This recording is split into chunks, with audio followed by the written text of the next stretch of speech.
Donc ce matin, nous allons continuer par la grâce de Dieu, qui est vraiment béni dans la présence du Seigneur. Et je suis heureux de te voir. La direction divine dans chaque étape de la vie.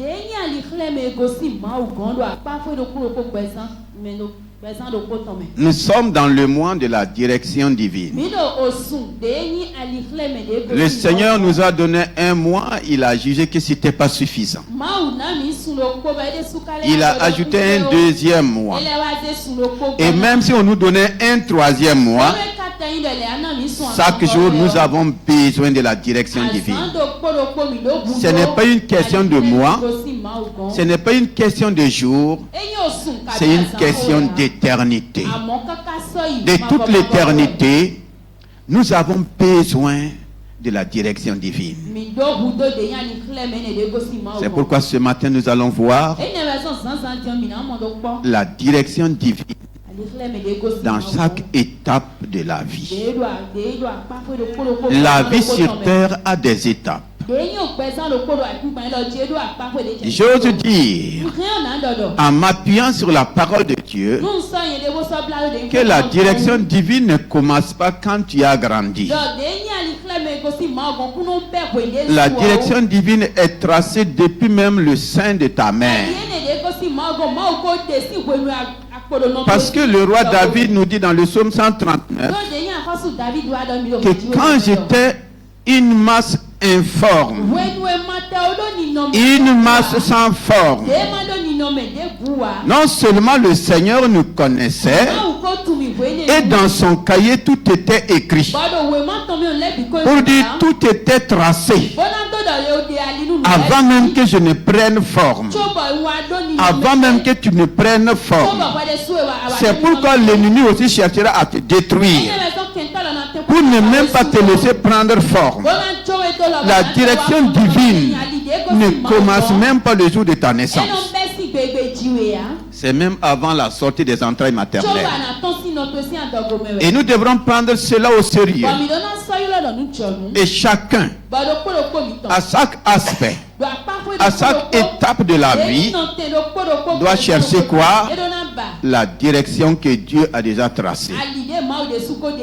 Ce n'est pas quand j'ai grandi ou quand j'ai connu Christ que Dieu avait déjà tracé le chemin pour moi. Il dit que même l'agneau là, celui qui est venu nous sauver là, il a existé depuis l'éternité. On dit que l'agneau a été immolé avant même la fondation du monde. Donc la direction divine ne commence pas maintenant. Mais elle appartient à toi et à moi qui s'engagent déterminés pour chercher cette direction. La direction divine dans chaque étape de la vie, vous allez voir que dans la parole de Dieu, on commence à parler de toi depuis le sein de ta mère. On va parler aussi de ta naissance. Même les bébés ont leur trajectoire dans le plan de Dieu. Même les bébés là ont leur trajectoire. Il y a une direction pour les bébés. Beaucoup de bébés ont péri parce qu'on n'a pas su les conduire dans leur direction. Imaginez si Jésus était resté à Jérusalem au moment où Hérode avait ordonné de tuer les enfants de 0 à 2 ans. Qu'est-ce qui allait se passer? Mais rapidement, Dieu a donné une direction à ce bébé qui venait de naître. Et si les parents n'étaient pas attentifs, le plan du salut de notre Dieu serait retardé. Le plan de Dieu est retardé dans beaucoup de vies parce que nous n'avons pas su prendre la direction que Dieu nous a donnée au temps T. Alléluia. Mais ce matin, le Saint-Esprit va nous aider. Quel que soit le retard dans le plan de Dieu, nous avons un Dieu qui rattrape tout. Alléluia. Nous avons un Dieu qui te permet de retrouver le chemin. Et quand tu retrouves le bon chemin, tu vas retrouver tout ce que tu as perdu. Dans la vie, tu n'es pas la seule personne, ni la dernière personne à te perdre ou bien à perdre quelque chose. Quel que soit ce que tu as perdu, et même si tu es perdu dans ta marche, il y a un Dieu qui trace un chemin là où il n'y a pas de chemin. Nous allons ouvrir nos Bibles dans Genèse 3 à partir du verset 7, je crois. Genèse 3 à partir du verset 7. Les yeux de l'un et de l'autre s'ouvrirent, ils connurent qu'ils étaient nus, et ayant cousu des feuilles de figuier, ils s'en firent des ceintures. Alors ils entendirent la voix de l'Éternel Dieu qui parcourait le jardin vers le soir, et l'homme et sa femme se cachèrent loin de la face de l'Éternel Dieu au milieu des arbres du jardin. Mais l'Éternel Dieu appela l'homme et lui dit, « Où es-tu » Il répondit, « J'ai entendu ta voix dans le jardin et j'ai eu peur parce que je suis nu et je me suis caché. » Et l'Éternel Dieu dit, « Qui t'a appris que tu es nu? Est-ce que tu as mangé de l'arbre dont je t'ai défendu de manger ?» Et l'homme répondit, « La femme que tu as mise auprès de moi m'a donné de l'arbre et j'en ai mangé. » Alléluia. Amen. Que le Seigneur continue de bénir sa parole. Amen. Voici la direction qui a été donnée au premier homme et à la première femme.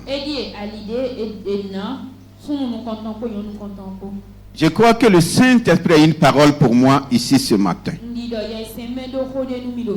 Les yeux de l'un et de l'autre s'ouvrirent. Ils connurent qu'ils étaient nus. Et ayant conçu des feuilles de figuier, ils s'en firent des ceintures. Ils connurent. Leurs yeux se sont ouverts. Et nous connaissons la suite. L'Éternel revient. Sa voix parcourait le jardin. Il n'a pas trouvé l'homme dans la direction qu'il lui a donnée.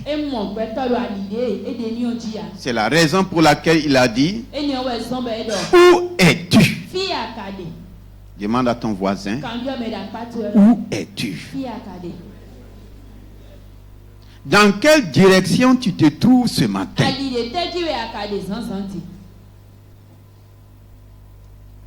Pourquoi une telle question? Dans le jardin, Dieu avait donné des orientations à l'homme et de façon claire.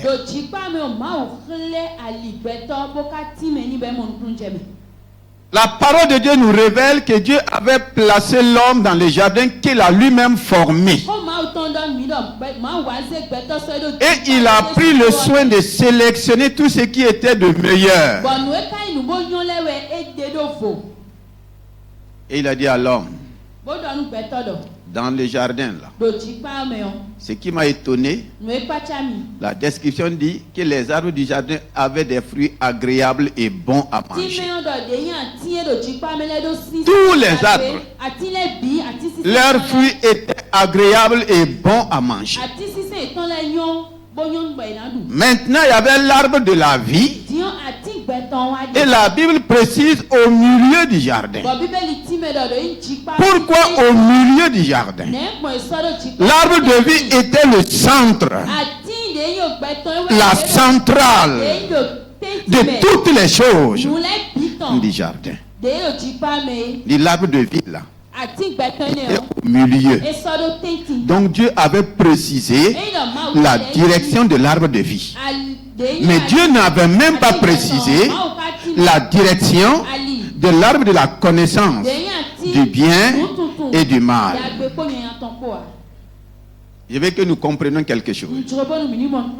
Quand Dieu te donne une direction, quand Dieu me donne une direction, l'ennemi de ma vie, l'ennemi de ta vie, l'ennemi de toute vie, l'ennemi de toute la créature fera tout. Il va tout essayer pour te dévier, pour t'écarter, pour te faire perdre le chemin qui t'a été donné. Est-ce que tu es là ce matin? Il fera tout.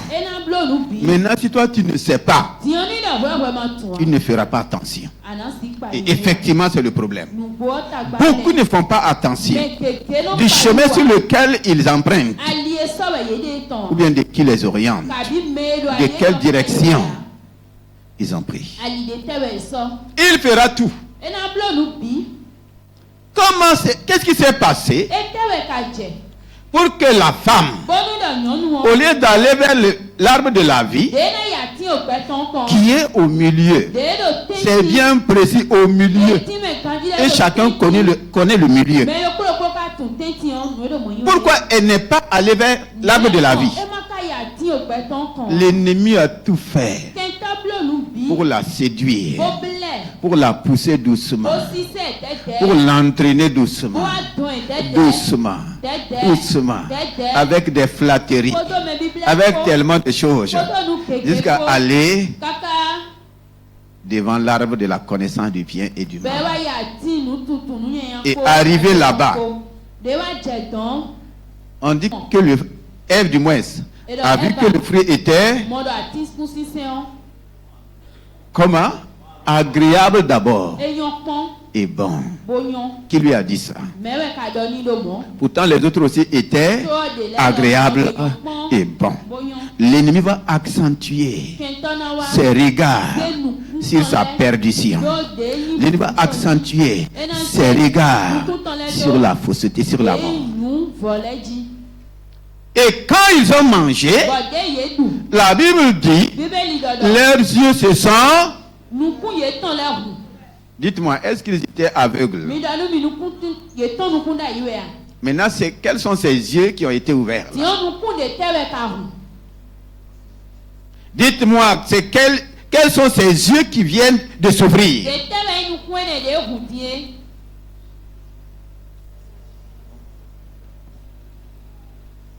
Quels sont les yeux qui viennent de s'ouvrir?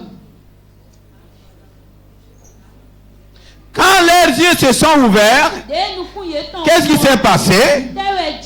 La Bible dit qu'ils ont reconnu qu'ils étaient nus.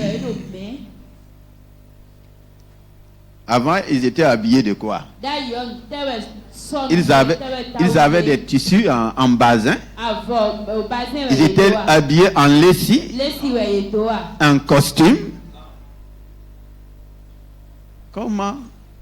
Qu'est-ce qui s'est passé pour que brusquement ils se voient nus? Qu'est-ce qui s'est passé? Les yeux de gloire sont partis. Maintenant, c'est les yeux du mal. On dit là de la connaissance du bien et du... Donc, leurs yeux ont commencé à voir quoi? Le mal. Est-ce que la nudité c'est du bien? La nudité c'est du bien? C'est du mal. Et malheureusement, beaucoup d'yeux sont ouverts pour voir le mal.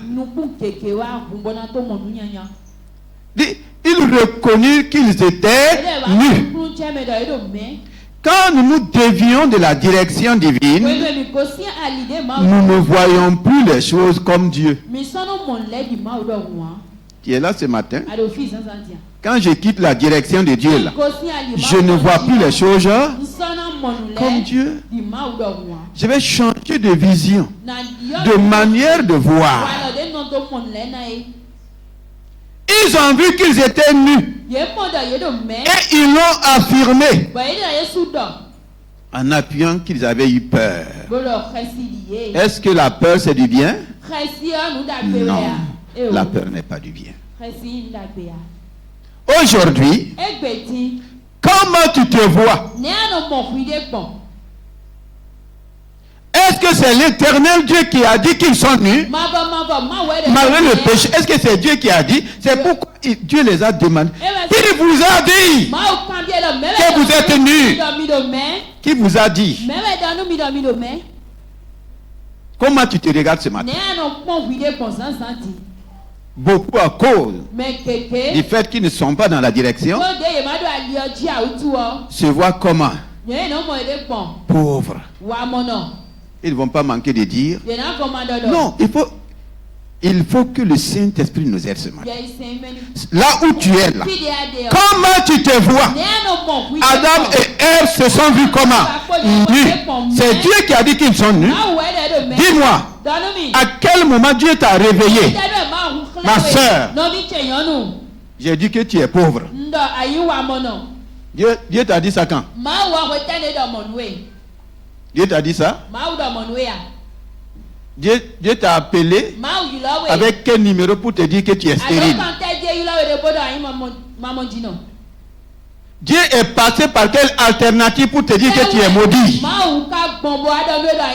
Maintenant c'est toi-même qui te vois quoi? Pauvre.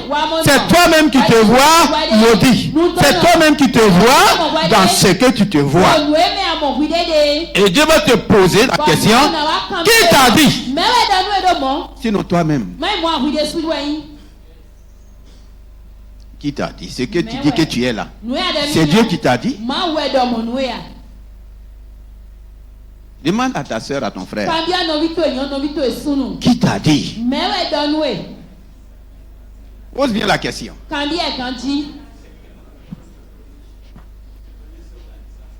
Qui t'a dit? Qu'est-ce que tu as saisi? On s'est donné des identités et cela va nous amener dans la fuite. Et chacun se cache dans son identité. À cause de cette identité, qu'est-ce qui s'est passé? Ils sont allés se cacher. Dis à quelqu'un, ne te cache pas.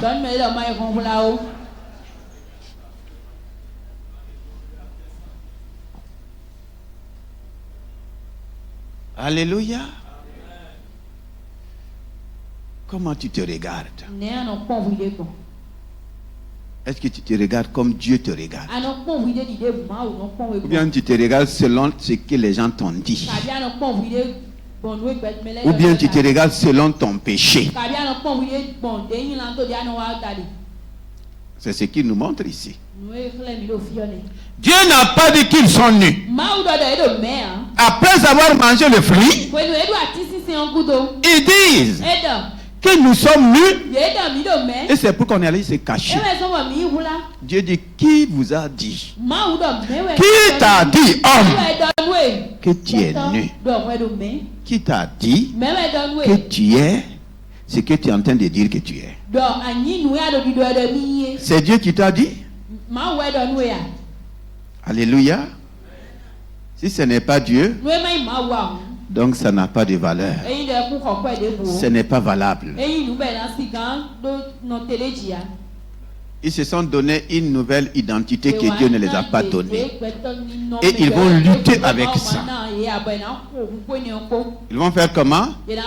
Ils vont lutter. Qui t'a dit? La direction divine n'est pas seulement en termes de chemin comme nous l'avons dit.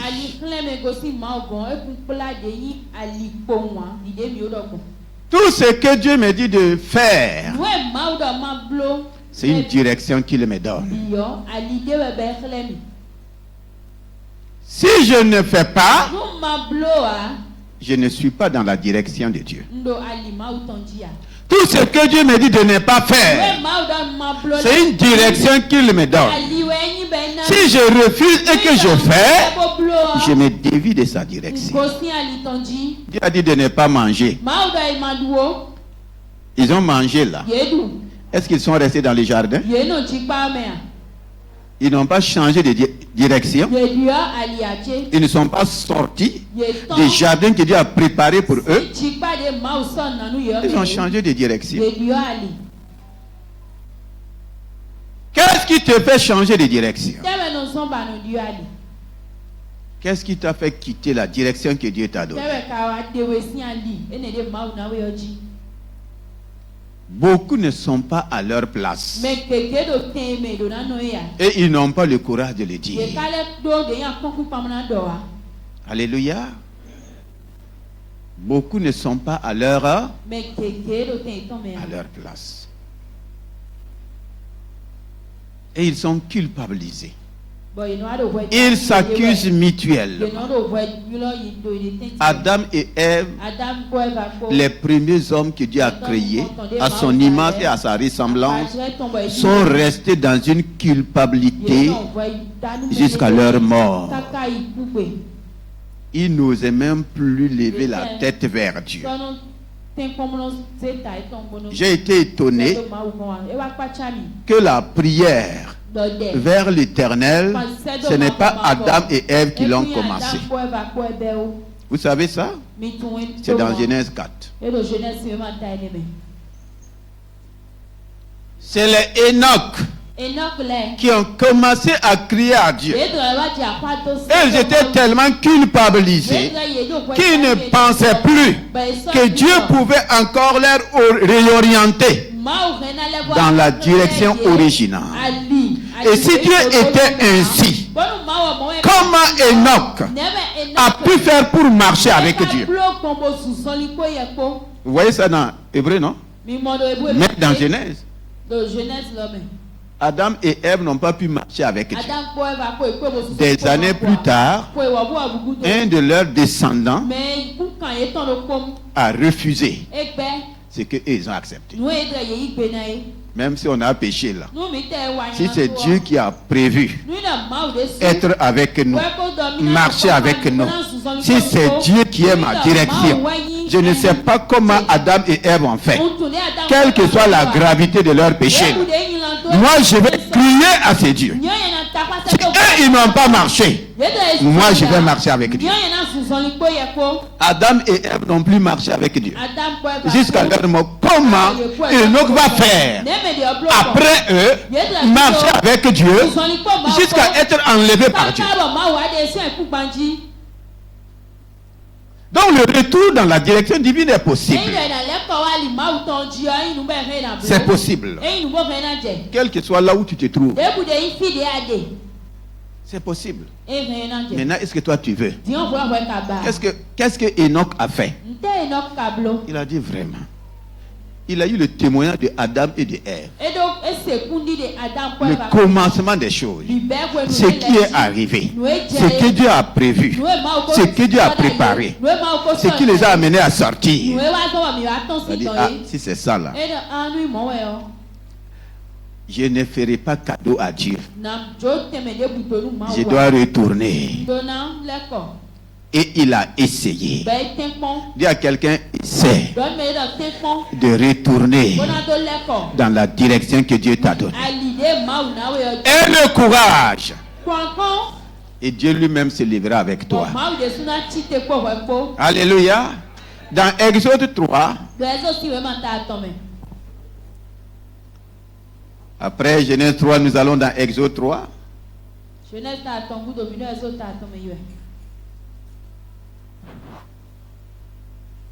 Au Exode 13 du moins. Exode 13.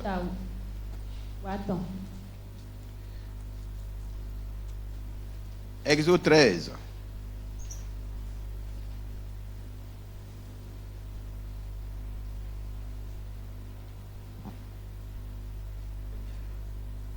À partir du verset 17. Exode 13, à partir du verset 17. Lorsque Pharaon laissa aller le peuple, Dieu ne le conduisit point par le chemin du pays des Philistins, quoique le plus proche. Car Dieu dit, le peuple pourrait se repentir en voyant la guerre et retourner en Égypte. Mais Dieu fit faire au peuple un détour par le chemin du désert vers la mer Rouge. Les enfants d'Israël montèrent en armes hors du pays d'Égypte. Alléluia. Amen. Le verset 21. Verset 21. L'Éternel allait devant eux le jour dans une colonne de nuée pour les guider dans leur chemin, et la nuit dans une colonne de feu pour les éclairer afin qu'ils marchassent jour et nuit. Alléluia. Continue. La colonne de nuée ne se retirait point de devant le peuple pendant le jour, ni la colonne de feu pendant la nuit. Chapitre 14. Lorsque Pharaon laissa aller le peuple, Dieu ne le conduisit point par le chemin du pays des Philistins. Quoique le plus proche, car Dieu dit, le peuple pourrait se repentir en voyant la guerre et retourner en Égypte. Personne ne connaît les raccourcis plus que Dieu. Alléluia. Personne ne connaît les raccourcis plus que Dieu. Mais je vais te dire, Dieu n'est pas un Dieu de raccourcis. Quand il a libéré son peuple, c'est lui-même qui est venu libérer son peuple. La Bible dit, il y avait un chemin proche, un chemin court, mais Dieu n'a pas décidé de conduire son peuple par ce chemin-là. Donc c'est lui qui connaît le chemin. Et je crois que ceux qui étaient en Égypte, le peuple qu'il a délivré de l'Égypte, et même les espions qui sont allés là, savaient le chemin le plus proche. Dans la vie là, ce n'est pas tous les chemins courts qui vont te conduire à ta destination. Mais beaucoup cherchent des raccourcis. Dieu dit que le chemin est court. Mais si je vais faire passer le peuple par ce chemin, le peuple va rencontrer quoi? Qu'est-ce que le peuple va rencontrer? Qu'est-ce que veut dire la guerre? Donc c'est des hommes qui vont rencontrer des...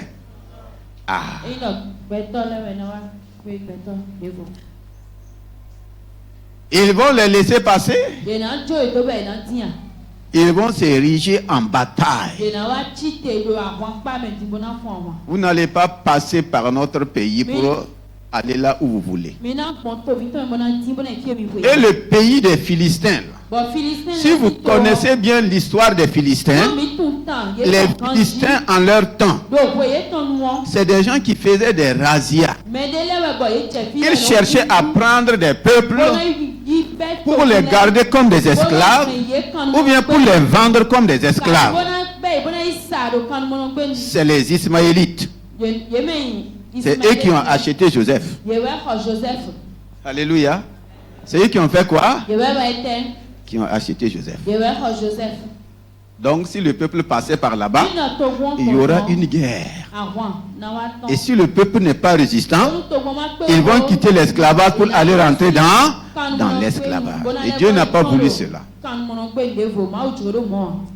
Dieu dit, au lieu de passer par le chemin court, où vous allez rencontrer les hommes, Dieu connaît les cœurs des hommes. Bien. Il a connu le cœur de Pharaon. Il a connu le cœur des Égyptiens. Il a dit, au lieu de passer par le chemin des hommes, moi-même, je vais vous faire passer par le chemin du désert. Il a dit, faire passer par le chemin du désert. Il sait pourquoi. Dis à quelqu'un, avec Dieu, il y a toujours le chemin du désert. Le désert, c'est quoi? C'est un lieu où tu vas rencontrer tellement de manque. Mais si c'est lui qui te conduit, à chaque étape, il va pourvoir. C'est un lieu où tu vas rencontrer la souffrance, la douleur. Mais à chaque étape, à chaque besoin, s'il dit je te conduis par ce chemin-là, il est capable de prendre soin de moi, de prendre soin de toi par le chemin qu'il a tracé. Et Dieu savait.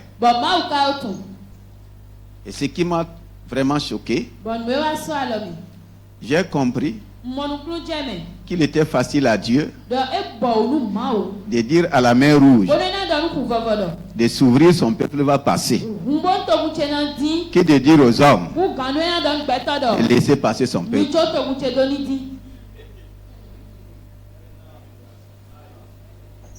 Quand Dieu a dit à la mer rouge de s'ouvrir, la mer rouge a raisonné. La mer rouge a dit attends demain.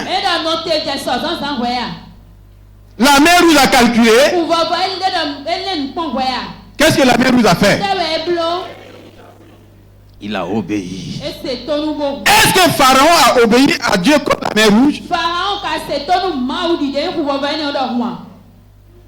Le problème de l'homme, c'est pas Dieu, c'est pas Satan, c'est l'homme lui-même. Ton problème là, c'est toi-même. Ah oui. Et si on peut résoudre ce problème, les choses vont aller. Même dans le désert, ils ont rencontré le rocher le plus dur. Le rocher n'avait pas d'eau. Mais Dieu a dit de parler de frapper-le. Quand Moïse a frappé le rocher n'a pas donné d'eau. Imaginez que le peuple passait dans le pays des Philistins. Ils ont des robinets. Ils vont ouvrir pour leur donner l'eau. Ils vont leur permettre de puiser l'eau de leur puits. Non. Ton blocage là, c'est les hommes. Et Dieu n'a pas voulu que son peuple passe par le chemin des hommes. Aujourd'hui, beaucoup sont bloqués dans leur vie parce qu'ils veulent passer par des hommes. Les raccourcis là, c'est les hommes.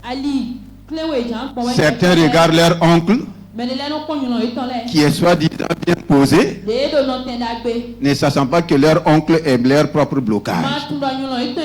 Tant que tu ne vas pas détourner tes yeux de ton oncle, quand tu regardes leur frère très riche, ne sachant pas que ce même frère est leur blocage.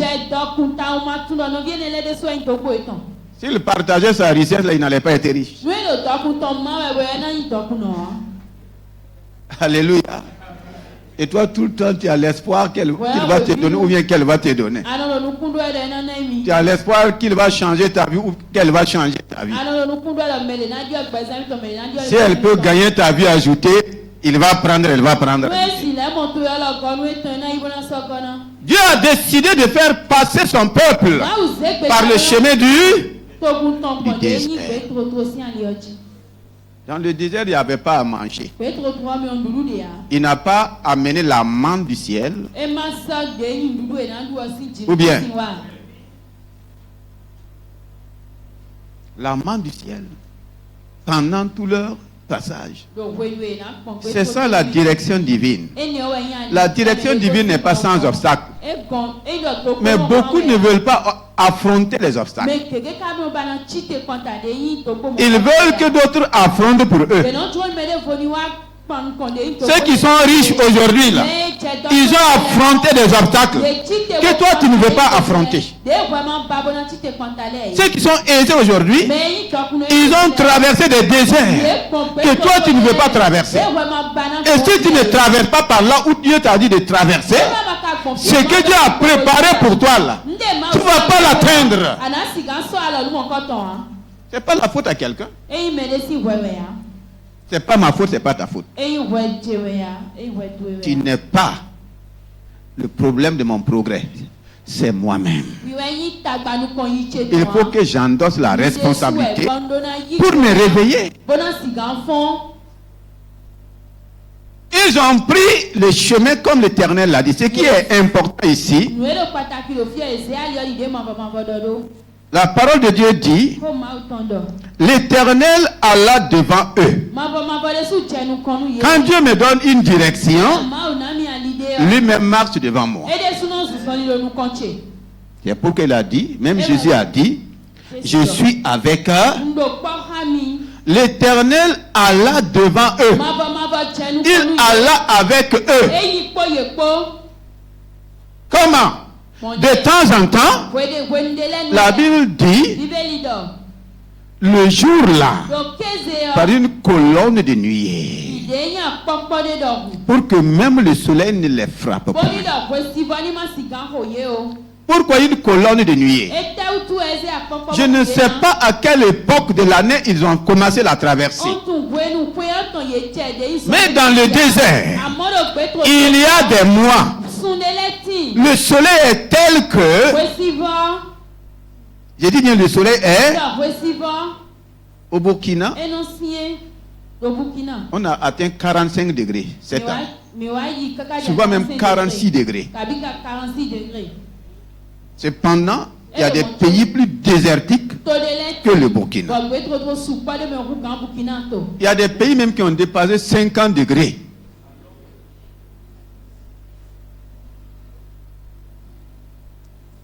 Quelle que soit la température du moment, si le Seigneur trace le chemin pour moi, s'il est avec moi, il va me couvrir par sa colonne de nuée.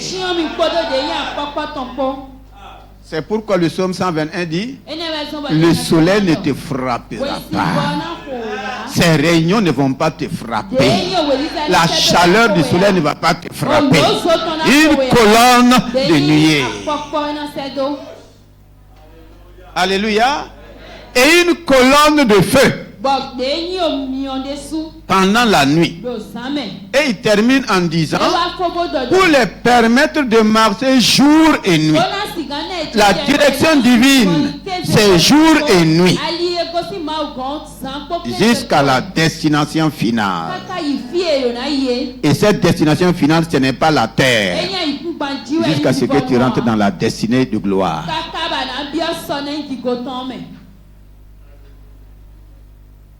Alléluia. Est-ce que tu saisis la parole de Dieu? Voici ce que le Seigneur a fait.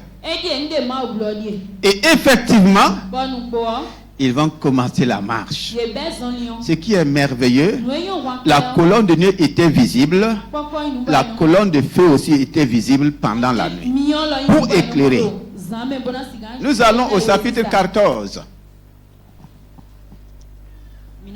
Exode 14, à partir du verset 1. Alléluia. Amen. L'Éternel parla à Moïse et dit, avant de faire toutes choses, l'Éternel parle. Donc sa parole est la première direction. Il va parler. Mais souvent, devant les défis, nous oublions ce que l'Éternel a dit. Est-ce qu'on peut avancer? Parle aux enfants d'Israël. Il a bien dit de parler à qui? Ce n'est pas aux Égyptiens ici. Ce n'est pas à Pharaon.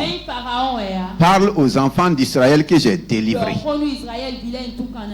Qu'ils se détournent. Qu'ils se détournent. Ah, qu'ils se détournent. Et qu'ils campent devant Pi-Hahiroth. Le mot détourner, nous l'avons vu il y a quelques semaines. Pour suivre toujours la direction divine, il faut que je me détourne. Si je ne me détourne pas, Moïse s'est détourné pour regarder et avoir la direction divine. Alléluia. Sa vie a changé. Voici le peuple. Dieu dit encore, détournez-vous pour camper. Ça veut dire quoi? Le peuple était sorti de l'Égypte. Mais il continuait de faire quoi? Il continuait de penser à l'Égypte. Il ne s'était pas totalement détourné. Il y avait toujours des doutes. Il y avait toujours la peur. En réalité, où il est en train de nous amener. Pourquoi ne pas passer par le pays et par le chemin le plus court? Il y avait tellement de raisonnements. Il y avait tellement de questions. L'Éternel dit à Moïse, dis au peuple, détournez-vous de toutes ces choses. Détourne-toi de la peur si tu veux marcher dans la direction divine. Détourne-toi des murmures. Détourne-toi des plaintes si tu veux suivre la direction divine. Détourne-toi des critiques. Si tu vas écouter les critiques des autres, tu vas retourner sur leur chemin. Tu vas retourner sur leur chemin. Et beaucoup retournent sans se détourner. Il n'a pas dit de retourner, il a dit de faire quoi? Si tu ne te détournes pas, tu vas te retourner. Tu vas te retourner dans le monde, dans les anciennes choses, là où tu es venu. Et effectivement, nous allons voir ceux qui vont vraiment se détourner et ceux qui ne vont pas se détourner. Si je ne me détourne pas, je ne peux pas arriver à la destination prévue par Dieu. Les choses vont me faire retourner. Et chaque fois, le peuple parle de retourner. Dans la bouche du peuple, il y avait le mot quoi? Pourquoi ne pas retourner en Égypte? Cependant, dans la bouche de Dieu, il faut détourne-toi de l'Égypte. Beaucoup n'arrivent pas à se détourner du monde. Beaucoup n'arrivent pas à se détourner des traditions de leur famille. C'est pourquoi la marche est difficile. La marche est difficile. Ça te concerne, ça me concerne. Pourquoi tu n'arrives pas à atteindre ton Canaan? Il y a le mot détourner. Parle aux enfants d'Israël, dis-leur. Détournez-vous pour camper. Si moi j'étais celui qui a écrit là, j'allais ajouter détournez-vous de l'Égypte. J'allais ajouter le mot Égypte. Et aujourd'hui, moi j'ajoute détourne-toi du monde. Détourne-toi de tes réalités et prends le chemin que Dieu a donné. Alléluia. On peut continuer. Donnez-moi encore quelques minutes. Parle aux enfants d'Israël qu'ils se détournent et qu'ils campent devant Pi-Hahiroth, entre Migdol et la mer, vis-à-vis de Baal-Séphon. C'est en face de ce lieu que vous camperez près de la mer. Versets 3 et 4. Pharaon dira des enfants d'Israël. Écoutez bien, c'est Dieu qui a dit à Moïse de parler aux enfants d'Israël. Dieu connaissait déjà l'intention de Pharaon après leur sortie. Dieu savait déjà comment Pharaon allait décider. Il dit, Pharaon dira. Dieu sait ce que tes ennemis sont en train de te dire. Il sait. Il l'entend. Et il les connaît même. Dans leur réunion secrète, ce qu'ils sont en train de dire contre toi, Dieu connaît. Et Dieu vient te dire ce que ton ennemi est en train de se dire. Ce qu'il est en train d'entreprendre. Dieu m'avertit. Dieu t'avertit. Est-ce qu'on va écouter les avertissements de Dieu? Pharaon dira. Parle aux enfants d'Israël, dis-leur que Pharaon, là, voici ce qu'il est en train de se dire dans son cœur. Qu'est-ce qu'il dira? Ils sont égarés dans le pays. Ils sont égarés dans le pays. Le désert les enferme. Dans le cœur de Pharaon, qu'est-ce qu'il veut? Pharaon priait pour que le peuple s'égare. C'est pourquoi je dis, quand Dieu te donne sa direction, tes ennemis feront tout. Ils mettront tout en œuvre. Pharaon va le faire. Même s'il faut engager toute son armée. Même s'il faut engager tous ses chars. Son désir, c'est que tu te perds. Ils vont s'égarer. Donc l'ennemi travaille pour que tu t'égares. Dieu est venu faire sortir son peuple. Lui, il dit, il se dit, ils vont s'égarer dans le désert.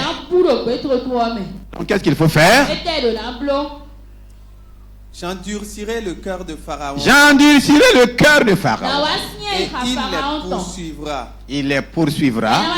Donc Dieu t'avertit que l'ennemi, des mains duquel il t'a délivré là, il va faire quoi? Il va faire quoi? Il va te poursuivre. C'est comme dans Colossiens 1, dit que nous avons été délivrés de la puissance des ténèbres. On nous a délivrés. Mais on n'a pas dit qu'on a fait disparaître la puissance des... On nous a délivrés de la main de Pharaon. Mais Pharaon est toujours quoi? En Égypte. Pharaon est toujours réel. Quand Dieu te délivre de la main de la puissance des ténèbres, les ténèbres aussi vont s'asseoir, ils vont dire, il faut qu'on fasse tout. Les fétiches desquels on t'a délivré là, ils vont continuer à dire, il faut qu'on fasse tout pour qu'ils s'égarent, pour qu'ils se perdent. En ce moment-là, si tu n'as pas une vie de prière, si tu n'as pas une vie de communion, effectivement, tu vas faire quoi? Tu vas t'égarer. Parce que l'ennemi va toujours te poursuivre. Mais la bonne nouvelle, c'est Dieu qui a dit, je vais endurcir le cœur de... Sur le chemin de la direction divine. Tout ennemi qui te poursuit, c'est des cœurs endurcis. C'est des cœurs. Et ils vont payer pour l'endurcissement de leur cœur. Ton amen ne me convainc pas. Si le chemin de la direction divine, de la destinée tracée par Dieu, Dieu ne t'a jamais dit que l'ennemi ne va pas te poursuivre. Il vient même t'avertir. Le problème est que beaucoup sont inconscients de cela. Tu n'as pas besoin de la prophétie de quelqu'un. Tu n'as pas besoin que quelqu'un te prophétise, que les sorciers te poursuivent. Tu n'as pas besoin de la prophétie de quelqu'un pour savoir que Satan rôde autour de toi, autour de ta maison. Dieu a déjà prophétisé. La prophétie de Dieu n'est pas suffisante. C'est pas suffisant. Même si ce n'est pas suffisant, Pharaon va te poursuivre.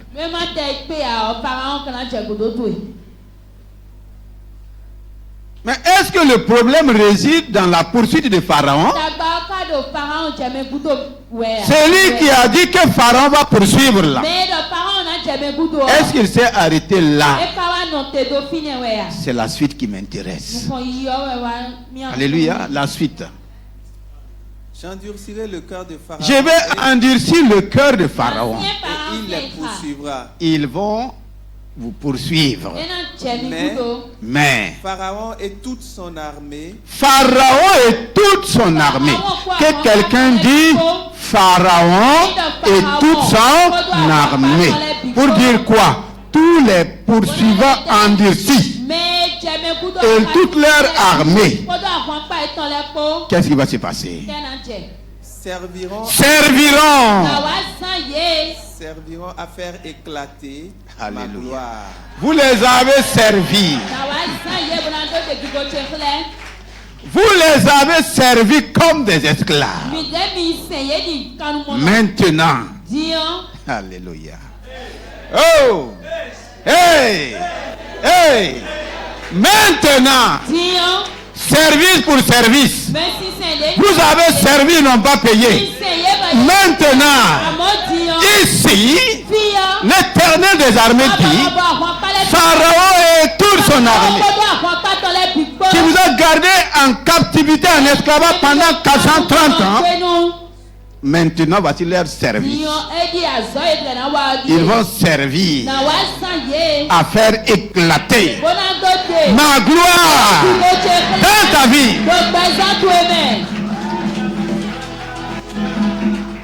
Ils verront la gloire de Dieu. Ils verront et ils seront étonnés. Mon Dieu ne tord jamais. Il veille sur ma vie.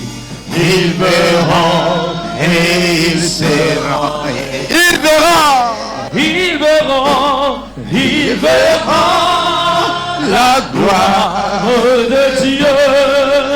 Oh, ils verront et ils seront étonnés. Mon Dieu ne tord jamais. Il veille sur ma vie. Ils verront et ils seront étonnés. Oh, ils verront la gloire de Dieu dans ma vie. Ils verront et ils seront étonnés. Dedans jamais, veille sur ma vie. Ils verront et ils seront étonnés. Alléluia. Pharaon et toute son armée serviront à faire éclater ma gloire. Tes ennemis et toute leur armée serviront à faire éclater la gloire de Dieu dans ta vie. Tous les poursuivants endurcis serviront à faire éclater la gloire de Dieu dans ta vie. Aujourd'hui, ce n'est plus le peuple d'Israël, c'est nous. Aujourd'hui, ce n'est plus Moïse, c'est moi. Et c'est toi.